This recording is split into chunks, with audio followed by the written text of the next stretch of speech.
कम से कम लाशों का इस्तेमाल राजनीति के लिए था। हाल में लोग मर रहे थे और ये सरकार बिल्कुल सोई हुई थी, नहीं जाग रही थी। क्या 12 गैस सिलेंडर लोगों को मिल गए? क्या लोगों को राशन डबल करना था वो मिल गया? क्या बेरोजगार नौजवानों को नौकरी मिली? इंसिडेंट्स है, इंसिडेंट्स किसी भी कम्युनिटी के साथ कहीं भी हो सकते हैं। हाँ, एनसी का तल्लक, एनसी का अपना जमीर है, वो अपने जमीर के सौदे वो कितनी बार करते हैं, आज तक जम्मू कश्मीर के लोगों के साथ कितनी बार किया है। मुझे लगता है कि स्टेट गवर्नमेंट की तरफ से काफी ताखीर हो रही है इसमें। स्टेट गरीब लोग हैं और वही बच्चे उनके कमाने वाले थे और वही इस दुनिया को छोड़ के जा चुके हैं। देखिए, बड़ी बदकिस्मती की बात है कि कुलगाम देवसर के मुकाम से तकरीबन 3 बच्चे जो शादी में जा रहे थे और वो रास्ते से गायब हो जाते हैं और कोई 43 दिन के बाद 2 बच्चों की लाश मिलती है और एक की लाश कल मिली है तकरीबन 2-2.5 महीने के बाद वसु नाले से। मैं वहां मौके पे गया था, मैंने लॉयकिन से बात की, रिश्तेदारों से बात की, एडमिनिस्ट्रेशन से बात की, जम्मू कश्मीर के डायरेक्टर जनरल ऑफ पुलिस से बात की, हुकाम से बात की और मामले की तहकीकात हो रही है। मुझे उम्मीद है कि पुलिस जल्द से जल्द किसी नतीजे पर पहुंच जाएगी कि किन हालात में, किन वाकयात में इन बच्चों की मौत वाक़ा हुई है। जो भी है, अगर डेड बॉडी तलाश करने में ताखीर हुई तो मैं समझता हूँ इसमें नाकामी जरूर है, लेकिन हमें इसको एक ह्यूमन एंगल के तरीके से देखना होगा। क्या इसमें कोई मिलिटेंसी का एंगल है, कोई हरासमेंट का एंगल है या कोई और एंगल है? सारे एंगल्स की तहकीकात होगी और तहकीकात होने के बाद ही इसका बारे में पता चल पाएगा। लेकिन जहां तक मैंने उस फैमिली की हालत देखी है, वो फैमिली बहुत कश्मपुरसी की हालत में रहते हैं, बहुत गरीब लोग हैं और वही बच्चे उनके कमाने वाले थे और वही इस दुनिया को छोड़ के जा चुके हैं। तो उसके एक के तो 6 महीने का बच्चा है और एक के 3 बच्चे हैं और एक तो था ही 19 साल का लड़का था।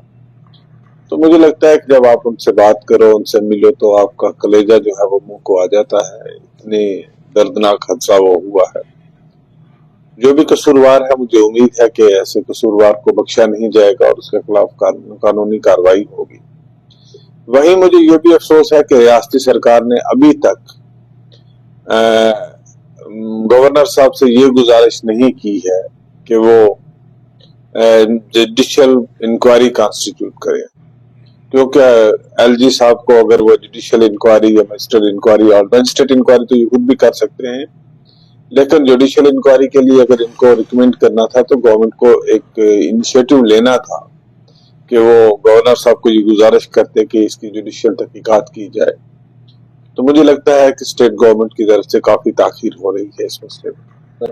देखिए, मुझे नहीं लगता है कि किसी कम्युनिटी को पर्टिकुलर टारगेट किया। इंडिविजुअल टारगेट हो सकते हैं, परेशान हो सकते हैं, मैं नहीं क्या समझता जब तक आपके पास कोई बेसिस ना हो इस बात के कि आप कहो कि आप कोई कम्युनिटी को पर्टिकुलर टारगेट करते हो।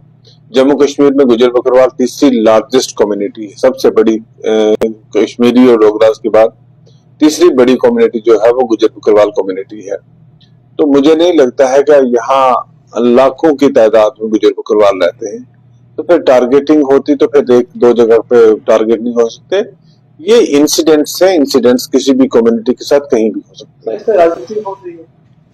राजनीति नहीं करनी चाहिए, जब लाशों पे राजनीति कम से कम नहीं करनी चाहिए। राजनीति करने के लिए हमारे पास और बहुत सारे इश्यूज हैं, जो ह्यूमन इश्यूज हैं, जो बर्निंग इश्यूज हैं, जो डेवलपमेंट के इश्यूज हैं, उन तमाम इश्यूज पे हमें बात करनी चाहिए। उस पर राजनीति करने के लिए बहुत मौका है। अभी कोई चुनाव भी सामने तो है नहीं है। जब कोई इलेक्शन आएगा राजनीति कर लेंगे, सब लोग अपनी अपनी राजनीति करते हैं, लेकिन कम से कम लाशों का इस्तेमाल राजनीति के लिए फर्ज बनता था कि हम उनकी बात हुकाम तक पहुंचाए। हमारा फर्ज बनता था कि हम लोगों की बात को हाईलाइट करें। हमने देखा जब बडहाल की ट्रेजेडी हुई, बडहाल में लोग मर रहे थे और ये सरकार बिल्कुल सोई हुई थी, नहीं जाग रही थी, तो हमने वहां जाके होम मिनिस्ट्री की एक इंटर मिनिस्ट्रियल टीम कॉन्स्टिट्यूट करवाई, होम मिनिस्टर साहब से बात की, एलजी साहब से बात की और हमारे एक्टिव होने के बाद ही रियासती सरकार ने भी कोई इकदाम उठाए। तो मुझे लगता है कि ये जो हमने एक रोल प्ले किया, ये एक अपोजिशन का रोल था। हमने वहां किसी को क्रिटिसाइज नहीं किया, किसी की तनकीद नहीं की, बल्कि हमने अपना फर्ज निभाया। हमने ग्राउंड रियलिटीज को समझा और जहां तक हमें उस बात को पहुंचाना चाहिए था हमने पहुंचाया।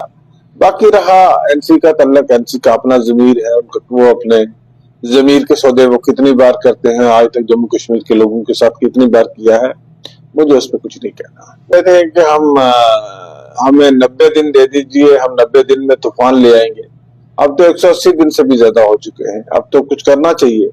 उन्होंने 27 कमिटमेंट्स की हैं, 27 कमिटमेंट में से कितनी कमिटमेंट्स उनकी अभी तक पूरी हुई है? क्या डेली वेजरों को पक्का कर दिया? क्या 12 गैस सिलेंडर लोगों को मिल गए? क्या लोगों को राशन डबल करना था वो मिल गया? क्या बेरोजगार नौजवानों को नौकरी मिल गई? क्या लोगों की पेंशन बढ़ा दी गई? डेस्टिट्यूट्स, विडोज, ऑर्फन्स की? तो मेरे भाई, गाड़ी का किराया लेडीज के लिए माफ करने से सिर्फ शहरों में चंद मेरी बहनों को फायदा हो सकता है। हमारा इलाका जो है रियासत जम्मू कश्मीर 80% रूरल एरिया है, जहां लोगों की डिपेंडेंसी प्राइवेट ट्रांसपोर्ट पे है। तो मुझे लगता है कि रियासत की 80 से 90% जो मेरी बहनें हैं, उनको इस ट्रांसपोर्ट में जो फ्री ट्रांसपोर्ट प्रोवाइड किया गया है उससे कोई फायदा नहीं पहुंचा, क्योंकि उस इलाके में ही सरकारी गाड़ियां नहीं चलती।